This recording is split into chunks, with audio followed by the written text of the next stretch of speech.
Time now for ABC 4 News Sports with Wesley Ruff. As we told you at the top of the newscast, former Utah Jazz center Mark Eaton has passed away.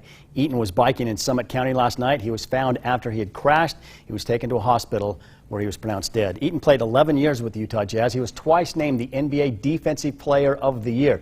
He still holds several franchise records and a couple of NBA records. He was named to the All-Star team in 1989. His number 53 was retired by the Jazz. And after he retired, he became a public speaker, giving motivational speeches all over the country. He wrote a book called The 4 Commitments of a Winning Team and was an active member of the community. Mark Eaton was 64 years old.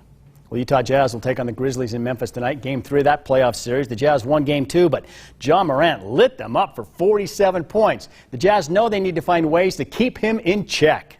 He made some athletic plays. And that's just a credit to his talent and his relentlessness. But there's some things I feel like we can make tougher on him. You know, I think he got into the paint, got to the free throw line. Was it 20 times? You know, we have to kind of eliminate fouling. The old phrase of defense travels is very important to us. And we haven't been that good in the first 2 games of the series defensively. And I think if we can get back to, you know, really making it tough on guys to score, get in the paint, make nights a little bit rougher on guys, that ability travels on the road. And change things up, give them different looks, and kind of messing with them. That's kind of the best part about the playoffs, is there's always going to be a game plan. There's always going to be adjustments. Game 1 through 7, there's always going to be adjustments.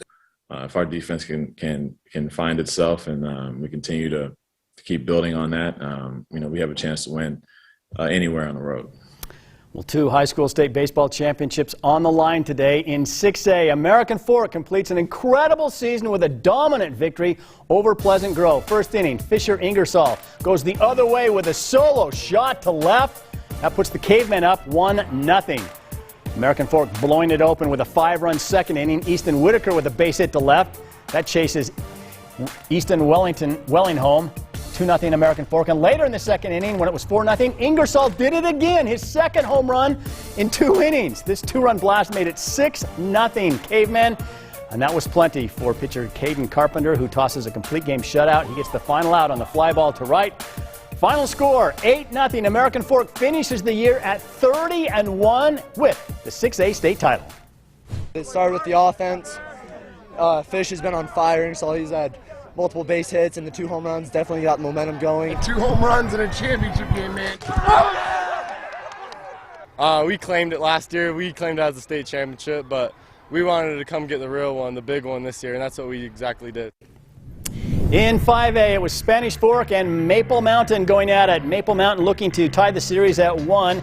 They get off to a hot start. After 4 runs in the first, they scored 4 more runs in the second. Jackson Hollinghaus base hit to left brings in Green and Nolan Bird. And Benji Horsley back up the middle, almost takes the pitcher out. That drives in Hollinghaus and Cole Rollins. The Golden Eagles lead at 8-2. Spanish Fork's Morley Bennett pops this one up and get the out, and Maple Mountain takes Game 2 10-5. They just finished the second game to determine the state champion, and Spanish Fork came back to win the second game 14-3. We'll have highlights of that one coming up tonight at 10 o'clock, as well as highlights of the Utah Jazz against Memphis in Game 3 and highlights of Real Salt Lake taking on Minnesota. A couple of local teams playing some big games. Exactly. So what are we looking at tonight? I mean, what should we pay attention to with this game? We're tied 1-1. What are Jazz fans wanting to happen? Well, the Jazz need to play better defense and hit as many shots as they did in Game 2 as opposed to Game 1. If they do that, they'll be fine. But they've got to stop the guard line of Memphis. Ja Morant and Dylan Brooks, they've been impressive. He is an undeniable superstar. Absolutely. Okay, who's a superstar as well? Mr. Caesar, we got some weather to talk about? Yeah, tomorrow's going to be a superstar kind of day. We're going to see 80 degrees in Salt Lake City, 96 in St. George, a little bit of a breeze, so not terrible overall, guys. All right, thank you, Caesar. Well, we have a lot of news that we are tracking tonight.